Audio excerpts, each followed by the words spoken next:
E assim era o Brasil 100 anos atrás. E também assim. E bom, primeiramente, se estamos falando do Brasil há 100 anos atrás, quer dizer que era algo em torno de 1920 a 1925. E no vídeo de hoje, então, nós iremos mostrar para vocês como era o Brasil 100 anos atrás. Como era a vida dos brasileiros lá em 1924.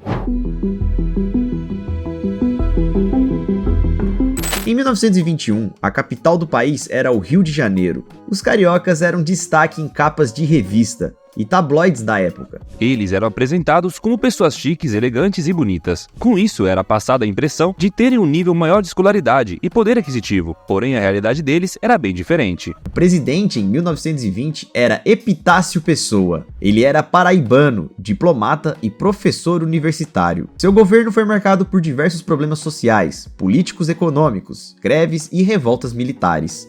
Elas chegaram ao auge 9 anos depois, quando Epitácio já nem era mais presidente, durante a Revolução de 1930. E assim Getúlio Vargas assumiu a presidência em 1930. Em 1921, existia um dado triste e preocupante com relação à educação. Cerca de 70 a 80% da população adulta brasileira era analfabeta. Essas pessoas não sabiam assinar o próprio nome e, para fazer contas de matemática, por exemplo, usavam os dedos das mãos. Foi aí que a população começou a exigir mudanças, como por exemplo, educação para todos com escolas primárias e também a universalização do ensino. Isso porque, nessa época, não tinha uma rede organizada de ensino público e cada escola ensinava de uma forma diferente. Além disso, nessa época, as escolas de São Paulo ou do Rio de Janeiro, por exemplo, tinham turmas de meninos separados das meninas. O uso da palmatória para castigar alunos em sala também era muito comum. E para quem não sabe, palmatória é isso aqui. Era um instrumento geralmente de madeira, usado para bater na palma da mão dos castigados. Era muito usado em alunos para ensiná-los a ter respeito aos professores.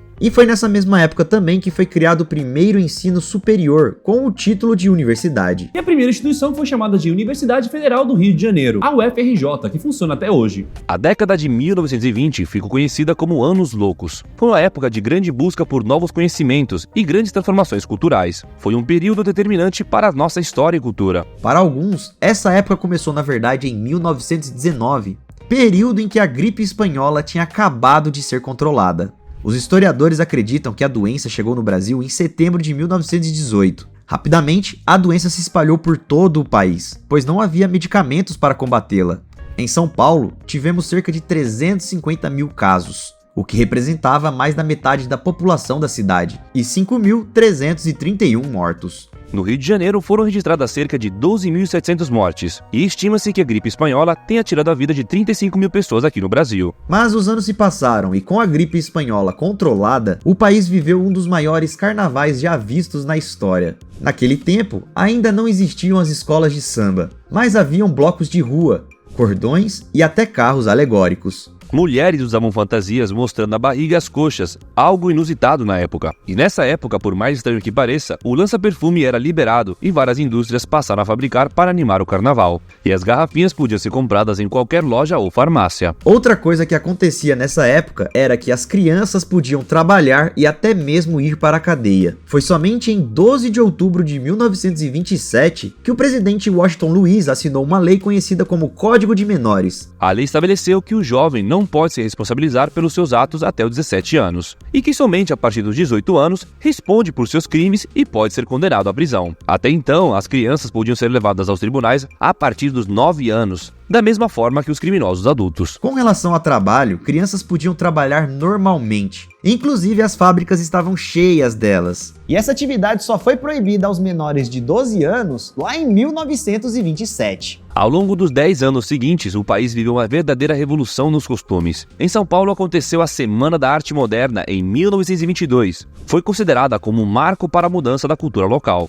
Antes do evento, tudo era inspirado nas tendências europeias, como por exemplo músicas, danças, peças teatrais, livros, roupas. Mas após o evento, todas essas coisas começaram a retratar mais a realidade brasileira. Começou a ser mais desenvolvida a nossa própria cultura. Começaram a olhar para as raízes do país. Temas como a homossexualidade e as drogas começaram também a entrar na literatura. Como já falamos, nessa época, tudo era inspirado na cultura europeia. E apesar do recente movimento de resgatar as raízes brasileiras, a moda por aqui seguia sendo uma cópia do que se encontrava na França. Então vamos explicar brevemente o que as pessoas usavam na França. Em 1920, 2 anos do fim do primeiro conflito mundial, muitas pessoas começaram a se expressar na Europa. Foi aí que os franceses começaram a dar prioridade ao conforto. E com isso começou a surgir a figura da melindrosa.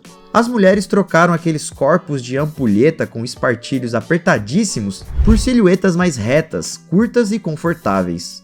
E os vestidos eram mais curtos e soltos para darem mais liberdade. Os chapéus clochê eram a maior moda da época e faziam a cabeça das mulheres. Os grandes nomes da alta costura eram Coco Chanel, Jean Lavigne e Paul Poiret. E no Brasil a moda seguia exatamente esse mesmo padrão. Por causa do clima tropical, as brasileiras aceitaram bem essa moda. Eram esses vestidos curtos e soltos e com os braços à mostra. Nas praias do Rio de Janeiro, os biquínis que eram mais longos e fechados agora eram mais livres. Aqui, por exemplo, são jovens brasileiras saudando os monarcas belgas que chegaram em Belo Horizonte, Minas Gerais, em 1920.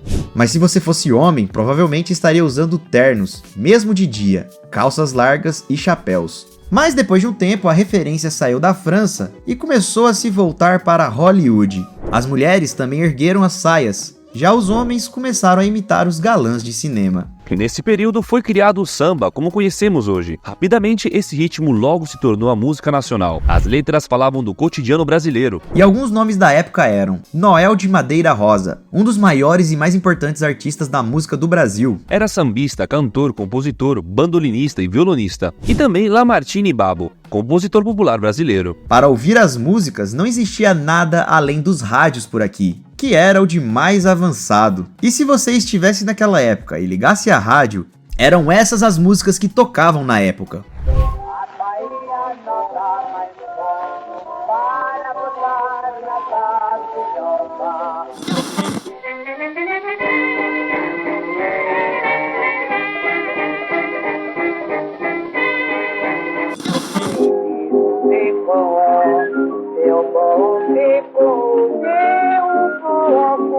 Nos primeiros anos do século XX, a maioria dos automóveis era movida a energia elétrica ou a vapor. Durante a década de 1920, os carros passaram a ter motor a gasolina, e isso rapidamente se tornou preferência entre os consumidores. Nessa época chegou a primeira indústria automotiva no Brasil, a Ford Motors Company, em 1919. Ficava em um pequeno armazém em São Paulo, e em 1919 começou a ser montado em São Paulo o famoso modelo T, apelidado de Ford Bigode. Esse foi o primeiro carro feito no Brasil. A fábrica até se tornou uma atração turística. Depois, em 1925, chegou a General Motors. Eles ficavam em um grande galpão no bairro do Ipiranga, em São Paulo. Já em 1928, surgiu a primeira rodovia asfaltada no Brasil, a Rio Petrópolis. Nessa época, a maioria do trabalho no Brasil era rural e ainda usavam mão de obra estrangeira assalariada. Enquanto isso, São Paulo despontava o país como metrópole industrial. Isso porque o trabalho escravo teoricamente não existia. Porém, os negros tinham os trabalhos mais duros e difíceis, como por exemplo, carregadores de carga e faxina. E a remuneração deles era a mínima da mínima. No caso, um trabalho bem abusivo, praticamente escravo. Mas se você fosse branco, alfabetizado e tivesse um curso de datilografia, isso seria suficiente para você ter uma vida profissional promissora na década de 1920.